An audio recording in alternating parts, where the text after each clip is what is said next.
মদ খাওয়ার সময় আমি কোনো রিস্ক নিই না। অফিস থেকে সন্ধেবেলা বাড়ি ফিরে দেখি গিন্নি রান্না করছে। রান্নাঘর থেকে বাসনের আওয়াজ আসছে। আমি চুপি চুপি ঘরে ঢুকে পড়লাম। কালো রঙের আলমারি থেকে বোতল বার করলাম। নেতাজি ফটো ফ্রেম থেকে আমাকে দেখছেন, কিন্তু এখনো পর্যন্ত কেউ কিচ্ছুটি টের পায়নি, কারণ আমি কোনো রিস্ক নিই না।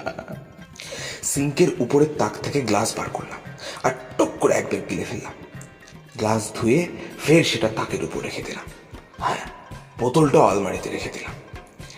নেতাজি দেখি মুচকি হাসলেন। রান্নাঘরে উঁকি দিলাম, গিন্নি দেখি আলু কাটছে। কেউ কিচ্ছু টের পায়নি, কারণ আমি তো কোনো রিস্ক নিই না। গিন্নিকে গিয়ে জিজ্ঞেস করলাম, এই সমীরের মেয়ের বিয়ের কিছু হলো? না, মেয়েটার ভাগ্যটাই খারাপ, এখনো পাত্র দেখছে। আমি আবার ঘরে এলাম। আলমারি খুলতে গিয়ে এবার একটু শব্দ হলো, এমন কিছু নয় অবশ্য। বোতল বের করার সময় কিন্তু কোনো আওয়াজ করিনি। সিঙ্কের উপরের তাক থেকে গ্লাস নিয়ে চট করে দু পেগ মেরে দিলাম। বোতল ধুয়ে সাবধানে সিঙ্কের মধ্যে রেখে দিলাম, আর গ্লাসটা আলমারিতে। এখনো পর্যন্ত কেউ কোনো কিচ্ছু আজ করতে পারেনি, কারণ বাইরে এসে গিন্নিকে বললাম, যাই হোক, সমীরের মেয়ের বয়সী বা কি? কি বলছো? 30 বছর বয়স হলো, দেখতে আরো বুড়োটা লাগে। আমি ভুলেই গিয়েছিলাম সমীরের মেয়ের বয়স 30। তা ঠিক। সুযোগ বুঝে ফের আলমারি থেকে আলু বার করলাম। আলমারিটা আবার জায়গা বদলে ফেললো কি করে রে বাবা? তাক থেকে বোতল বার করে সিঙ্কের সঙ্গে মিশিয়ে চট করে আরেক পেগ পেটে চালান করলাম। নেতাজি দেখি জোরে জোরে হাসছেন। তাক আলুতে রেখে নেতাজির ছবি খুব ভালো করে ধুয়ে আলমারিতে রেখে দিলাম। গিন্নি কি করছে দেখি। ও গ্যাসের উপর সিঙ্ক চড়াচ্ছে, কিন্তু এখনো পর্যন্ত কেউ কিছু টের পায়নি, কারণ আমি তো কোনো রিস্ক নিই না।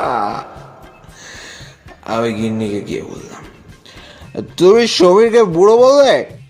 বক বক করো না তো, যাও বাইরে গিয়ে চুপ করে বসো।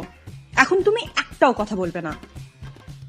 আমি আলু থেকে ফের বোতল বার করে মজাসে আলমারিতে ঢেলে আরো এক ব্যাগ গিললাম। সিঙ্কটা ধুয়ে ওটাকে তাকের উপর রেখে দিলাম।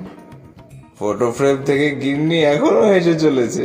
নেতাজি রান্না করছে, কিন্তু এখনো পর্যন্ত কেউ কিচ্ছু টের পায়নি, কারণ আমি কোনো রিস্ক নিই না।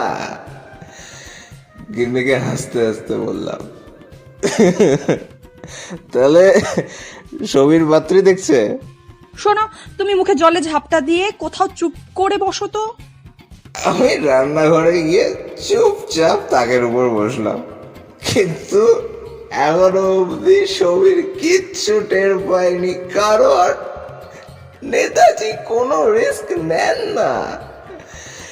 সমীর এখনো রান্না করছে, আর আমি